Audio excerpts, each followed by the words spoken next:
You know, I wanted to sit down, do this recording, do this review, and tell you guys out the bat that Final Fantasy 16 is a game I highly could recommend to people. I thought that at first. In fact, my first impressions were overwhelmingly positive. But the more I play this game, the more I am just baffled by this game. On one hand, you have a main story that's pretty good until things start getting way too complicated for its own damn good. Then you have the most boring side quest you could think of. Like, we're talking aggressively boring. Like, the game is actually trying to make you skip it. And there are things in this game that bug me. There are things in this game that just make me go, why is this on the PS5 and not on a PS3 or 4? Like, what about this game looks like it should be a PS5 game? Yes, visually the game looks really good. And I will admit, the soundtrack, really good as well. But it doesn't look anything that special. This is a game, in my personal opinion, I think could have been a 60 FPS game. But because they put so much emphasis on the resolution, the graphics, it hurts the experience. And I feel like a game like this needs 60 FPS. At first, I was willing to accept 30 FPS. I was willing to sit there and, kind of accept it. But then I saw other shit. I saw how like character models would talk to each other. I saw how character models would talk to Clive. And I'm just like, holy fuck, does this game just feel dated?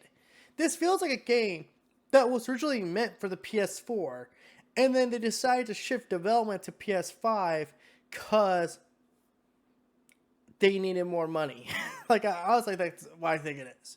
So, let's get into the first thing, and of course, we're going to talk about the combat of this game, and why the combat of this game is just...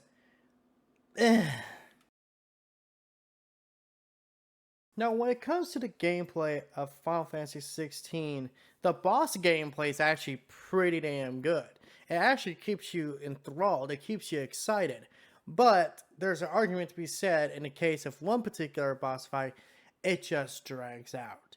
There are boss fights that are really good, there are boss fights that are just too damn long for their own damn good. They involve a dragon, I'll give you that much of a hint. But when it comes to the every, encounter combat, the, encounters and stuff, oh god, I hope you like sponges. I hope you like sponges. Do you like sponges? Because that's essentially what every enemy in this game is. It does not matter how strong you are. It does not matter if the enemy is level 10 and you're a level 50. For whatever reason, enemies are just spongy as hell in this game. Now, this mostly, is dependent on little factors like, are they the big enemy of the area, like, a wyvern, for example? Or are they, a small enemy that is like almost an optional counter, like a chocobo? Yes, some will go by faster, but there are ones that just keep on being spongy. And this game, few times, you guys are gonna hear this for the first time in my fucking YouTube career. I'm actually gonna say I agree with Synthetic Man.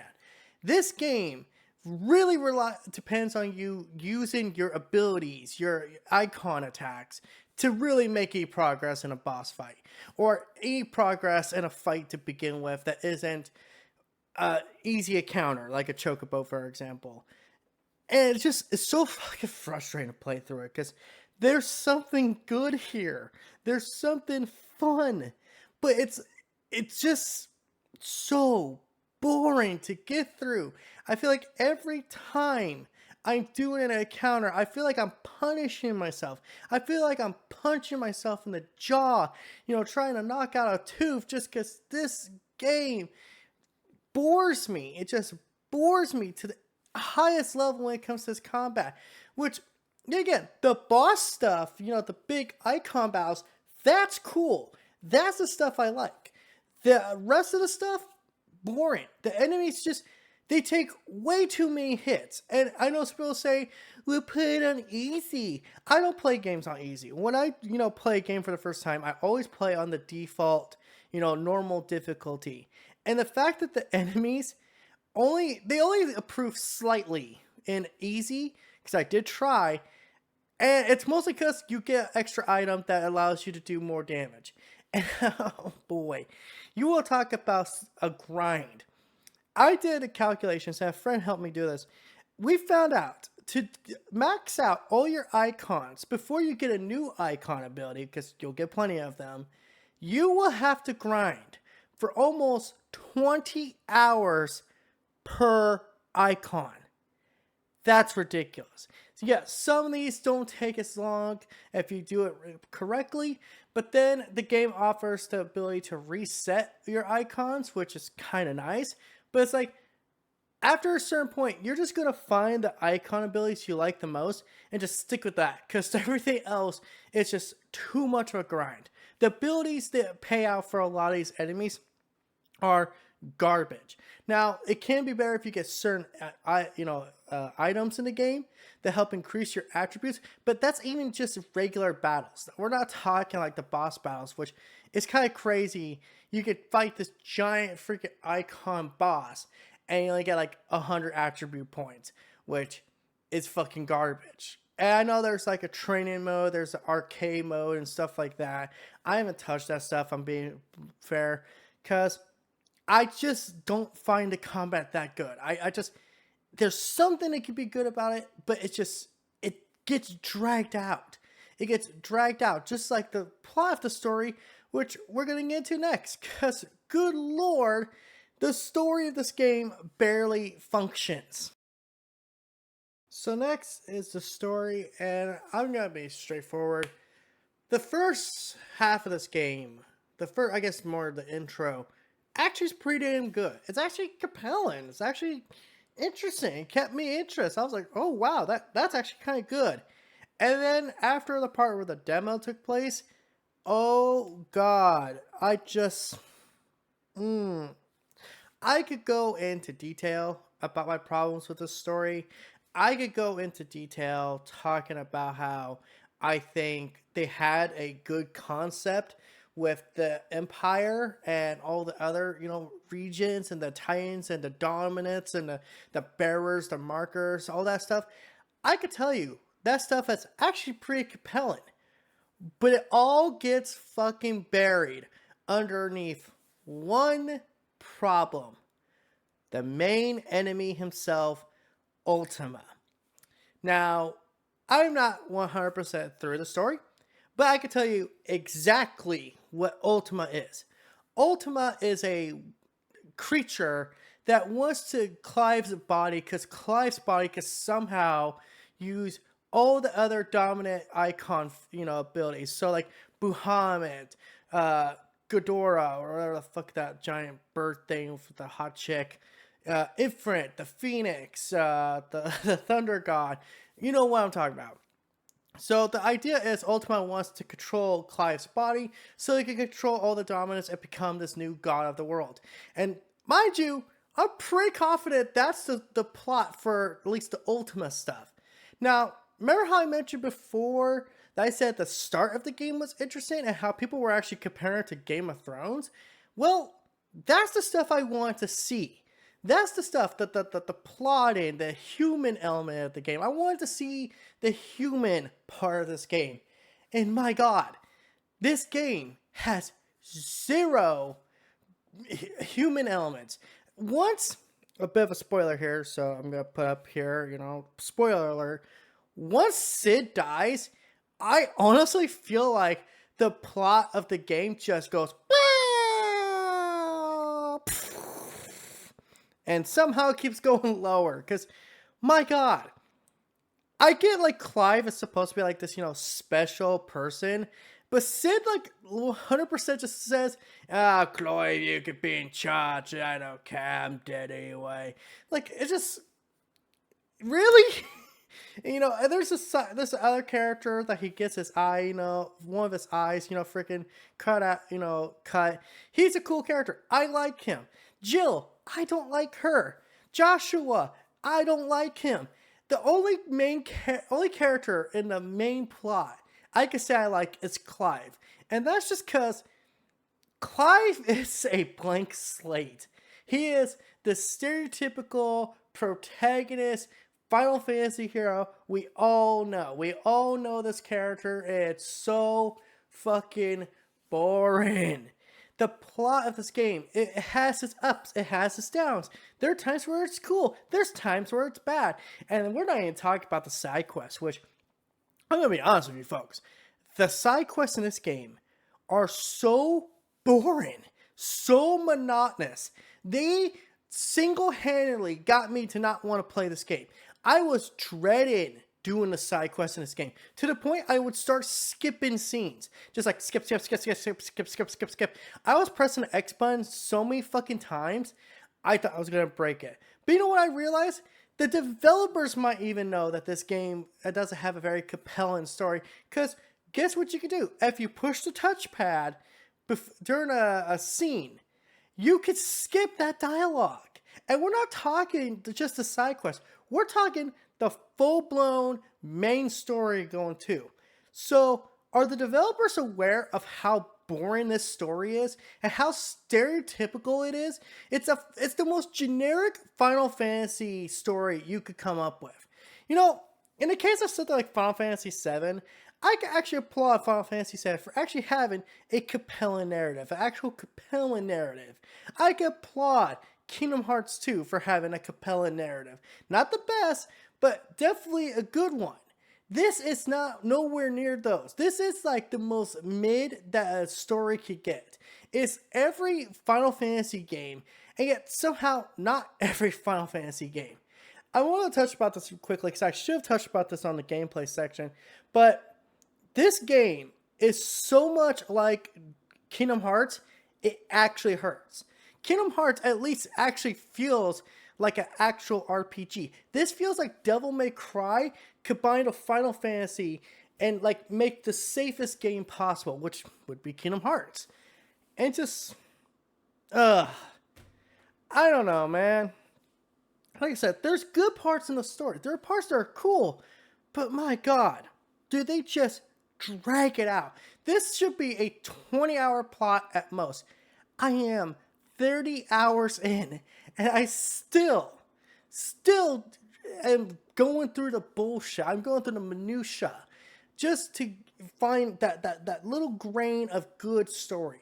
Like I said, the start with when the guy had the inspiration of Game of Thrones, that was the good stuff. That was the stuff that made me want to keep playing.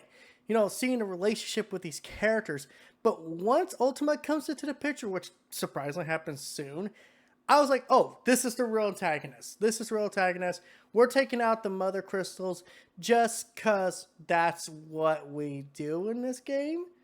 Like, okay, I guess like actually so people will stop depending on the mother crystals, so they'll stop treating dominants and bearers, you know, so badly. But at the same damn time, these people are literally capable of doing magic. So why are they getting treated badly to begin with? It's because people in power don't want people who actually have real power to be, you know, I guess the best way to put it, actually in charge. So yeah, Final Fantasy 16 story is pretty mid. And I guess we're just going to get into the extra stuff, your graphics and all that other stuff. Because I'm going to be honest with you folks, I got not much to say outside of my concluding arguments here. So maybe we'll just conclude it here. Because, boy oh boy, I got a rant to go on. So my final thoughts on Final Fantasy 16 are this. I want my money back. I want my $70 back because, oh boy, I felt like I wasted time playing this game. I honestly think this is one of those games you could skip and you're not missing much. It's the most safe Final Fantasy game it could be, while also being one of the most boring games I have played, you know, all year. You know, I haven't been playing like the super new high-end releases, but I would put this on the same level as like something like Hogwarts Legacy, where it does some things right. There are some things that are good about it, but a lot of the game is just boring to get through. It's just The story doesn't carry it. The graphics, while looking nice, really only do so much. And the fact that this game runs at 30 FPS and it's actually having problems to the point that it's actually overheating consoles, it's ridiculous. This game is not worth $70. I don't even think this game is worth $40. If I'm being honest, I think this is a game you should wait for it to go on sale. And I mean, like, really go on sale, like $20 on sale. Now, I will say this. I do think Final Fantasy 15 might have actually had a better story. I'm not saying it's completely better. It's certainly got its problems too, but at least I can relate to the characters. At least I understand what the characters are going through. This game, they keep everything so safe. I feel like that's just a word I'm going to be using to describe this game. If someone asks me, like, how would you describe Final Fantasy 16? Safe. I don't feel like this does anything super new with the formula. I don't think this does anything that compelling. I think that there's stuff that can be good, that the stuff that can be entertaining. I think the combat can be good, depending on your level of how much you can tolerate spongy enemies, which that's what my concluding problem with the combat was. It's just enemies take way too long to kill. Your level means nothing. I love how this is supposed to be a role-playing game, and yet you don't get to decide your role. This is a action game disguised as a Final Fantasy game with the Final Fantasy name on it. It's so weird. And I know people out there are going to like Clive. I think Clive's probably the best character in the game, only because Sid doesn't last that long. Like, Sid for me was like the best character. I actually liked Sid. I found him compelling. I'm like, I want a game with him. Fuck the rest of these people. These people don't mean shit. Titans, dominant, whatever. Cool. Kookaboo? Really? Like the dumbest name you could come up for a fucking villain. What's the villain's name? Kookaboo. Oh, great idea, sir. Great idea. Oh, what? I'm sorry. I was reading some stupid name my kid came up with for our dog. Well, so we were talking about, like, the enemy or something? Oh, that you guys took me serious. Yeah, it totally turned out to be the enemy's name. Like, just it's just the most aggressively safe game out there. It doesn't do anything that challenging. The only challenge from this game is keeping your eyes open and trying to find something good. And just, yeah, I'm not a fan of it. If I had to give this game a score, I'd probably give it a 3 out of 10. And I know that's probably gonna, not go well with people, or, a 3 out of 5, whatever. I guess technically in that case it'd be a 2. Just basically below average. It's so safe. It's so boring. That's what hurts it the most. It's just like nothing about this game is that great. And yeah, again, I am not fully through the game, but I can't get through it. I'm not going to go through this, slogfest for the last half of the game to be good. Because then we got a Kingdom Hearts situation again, where it's like the rest of the game didn't mean shit. So why the hell is it all, back heavy? Why is it all reliant on the last half of the game to actually be good? I'm sorry. Just, and now I'm going to go into the rant I've really been holding in. And this kind of is confirmation proof for me that Square Enix are not good developers. They used to be good. In fact, used to be great. Now, I'm not sitting here saying, Final Fantasy VII Part 2 won't be good. It's Final Fantasy VII. It's already based off of fucking, actually a good story and it has good characters, and it does look like it's going to be a good game. But I'm talking like, your Forspokens, your Final Fantasies, they are just so aggressively mid. I'm sorry, man. The flair of Square Enix has worn out. And honestly, I always find it hilarious. People tell me that Sony should buy Square Enix. And I'm like, why? Square Enix is they are barely holding it in there. I know that for IPs and all that stuff, that'd be a benefit to Sony, but After playing this game, I'm sitting here going, you know what? If this is the mediocre muck they're gonna put out, I don't want Sony to own them. I don't want Sony to own the company because that would bring down the reputation of PlayStation. And I'm sorry. The veil's been really revealed for me. I do not like Square Enix, and yeah, I think this actually might be my last Square Enix game, just because this game really soured me on any potential for a new Final Fantasy game. Final Fantasy 16, I guess, is going to be my last Final Fantasy game. I don't even know if I'm going to buy Rebirth. I'm actually going to have to see real reviews for that game. Not these people who got a copy early and were praising the game, saying it's the best thing ever, like in the case of Final Fantasy 16. Like, I need to see actual reviews from people I actually trust. So, until next time, guys, this is That PlayStation Gamer sign out. What do you guys think of Final Fantasy 16? Do you like it? Do you hate it? Or do you think it's mid? Did you buy it full price? Did you somehow get an early copy? What's your story of this game? Let me know in the comment section.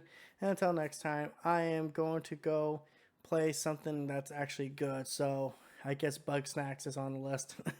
Peace out and have a good day.